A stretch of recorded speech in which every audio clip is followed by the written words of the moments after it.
There will be no resting in peace. There is no peace in the Undertaker's mortuary. Before The Undertaker would announce his retirement in 2020 after over 3 decades in the ring as a pro wrestler. Before The Undertaker would start out with other stage names including Mean Mark Callaway, Texas Red, The Commando, The Punisher, and Master of Pain. Master of Pain, because where I've been the last 5 years, you have to know how to handle pain. And I know it better than anybody. Before The Undertaker would have feuds with many of the biggest names in the industry, including The Ultimate Warrior, Hulk Hogan, Yokozuna, King Kong Bundy, Bret the Hitman Hart, Shawn Michaels, Paul Bearer, Mankind, Kane, Triple H, Randy Orton, Brock Lesnar, and more. Before would bury his longtime manager Paul Bearer in concrete. But who's gonna save you? Sid Justice. You should not concern yourself with the affairs of The Undertaker and Paul Bearer. The Undertaker, the Lord of Darkness, Big Evil, the Deadman, the Demon of Death Valley, and the American Badass. Whatever the hell you want to call him, Mark Callaway is one of the most respected wrestlers in history. And believe it or not, before his fame as a wrestler, well, he was actually a bouncer working at Hooters. I worked at Hooters.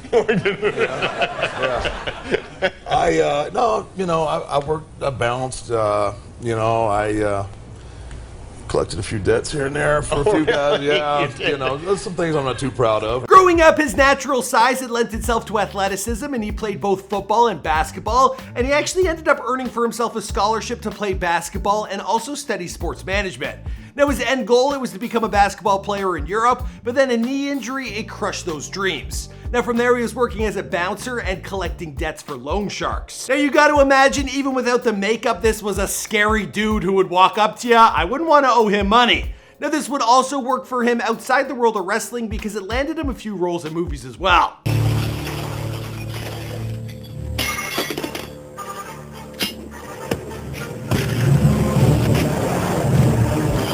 What's going on, guys? It's your boy Michael McCrudden, documenting the life and career of Mark Callaway, better known as The Undertaker, here for you on Before They're Famous. Now, we're trying something new. I need you guys to follow me on Twitter and Instagram. I got like 500 different names of people we need to make a video on, but to make sure I'm doing the videos you guys want to see, well, I'm gonna be running polls via social media. That's good. Now, your feedback and participation, it will ensure that I don't have to retire from this gig like The Undertaker just announced. So please take the time to follow me on Instagram or Twitter. There are links down below. Oh, wait. All right, you got it? Good. Now let's get into this video. Also, while I was scripting this, I was like, gosh, I'd love to make a video on the pallbearer. Where are they now? Actually, before they were gone.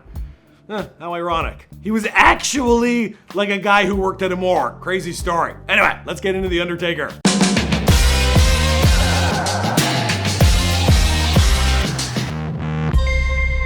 Hey, be sure to subscribe and hit that bell. Boom!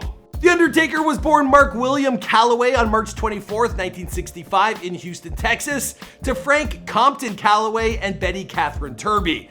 Now, he's the youngest of 5 brothers, David, Michael, Paul, and Timothy. Now, Mark, he attended Waltrip High School, where he was a member of the football and the basketball teams. Now, other notable alumni from his high school, they include Patrick Swayze and the mom in The Shining. Now, if you combine her scary looks and Patrick Swayze's talent for kicking ass, well, that actually seems to make a little bit of sense. Like he's like the two combined, right? And bigger. This guy's first love is basketball.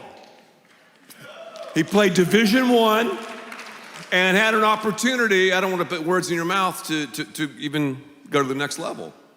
Well, overseas. Obviously, my career was a different path, but Yes.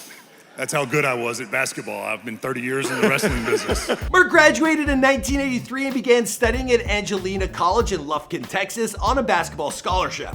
Now, in 1985, he enrolled in Texas Wesleyan University, that's in Fort Worth, Texas. Sorry if I said that incorrectly. Anyway, there he majored in sports management while playing basketball for the Rams in the 1985 to 1986 season, and of course, due to his height, well, he was a center. It was during his time at TWU that Callaway began attending professional wrestling matches. Now, he became fascinated with the business, and he became friends with local professional wrestlers. Now, these relationships, they helped to encourage Mark to decide to begin training to become a professional wrestler himself. Now his intent, it was to continue to play basketball until he graduated and then pursue his dream of becoming a wrestler. His basketball coach at TWU, well, he told him that he should hold off on the training until the basketball season was over. Now, it was a tough decision for Callaway, whose strength, size, and speed made it quite possible that he could have succeeded at being a professional basketball player, at least playing in Europe. But then a knee injury, it ruled out his dreams of shooting hoops. So Mark, he ultimately decided that wrestling, it was what he wanted to do, and he dropped out of college in 1986 to devote himself full-time to wrestling. Now, in the meantime, he needed to pay the bills, so he worked as a bartender and a bouncer. And at the age of 19, well, Mark, he had already begun setting his sights on a career as a wrestler. That's when he started with the World Class Championship Wrestling.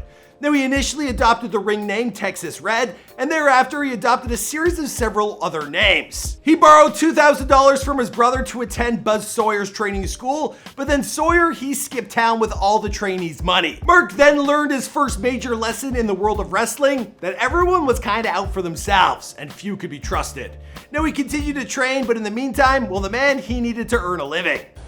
Collected a few debts here and there for a few guys. Yeah, there's some things I'm not too proud of. But, really? You got to do what you got to do. What sort of thing? Like gambling debts, or?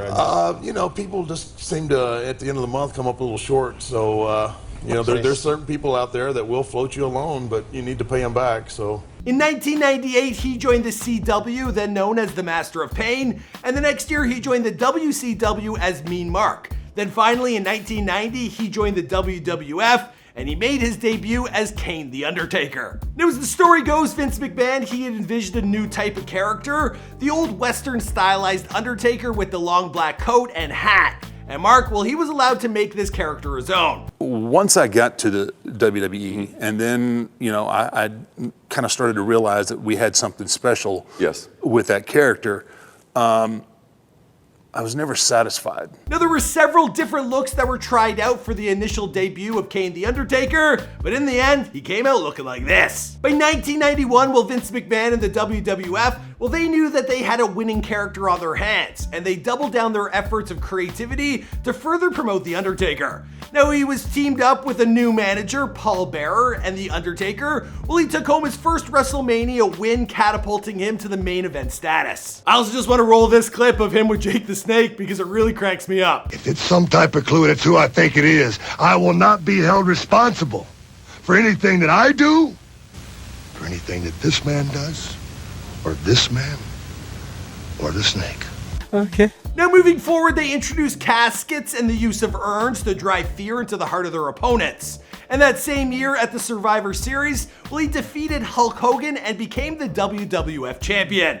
Not bad, your first year in the ring. Now, if you're concerned if there was any true bad blood between Hulk Hogan and the Deadman, well, it turns out the two were on good terms outside of the ring, because they actually starred opposite one another in a film known as Suburban Commando. Now, it wasn't just movies, but there were also Halloween costumes, there were comic books and video games. The Undertaker, he had literally become a household name. Now, it's impossible for me to summarize this man's entire career, which spanned over 3 decades, but back in the 90s, the life of a wrestler on the road, it was often one filled with booze and nights on the town.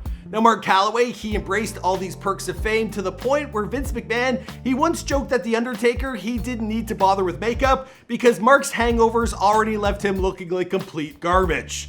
Now, after 2 failed marriages, well, Mark, he would find his fulfillment away from the party lifestyle, and he became the leader of the locker room in the WWE. The Undertaker would go on to become one of, if not the most respected wrestlers in the history of the sport. In the 2000s, he rebranded himself as the American Badass, and Mark Callaway, well, he's always been a long lover of motorcycles, so he was thrilled to incorporate this into his character. Now, I've also read reports that he's undergone hip surgery, and he's got a shoulder that has been beat up beyond repair.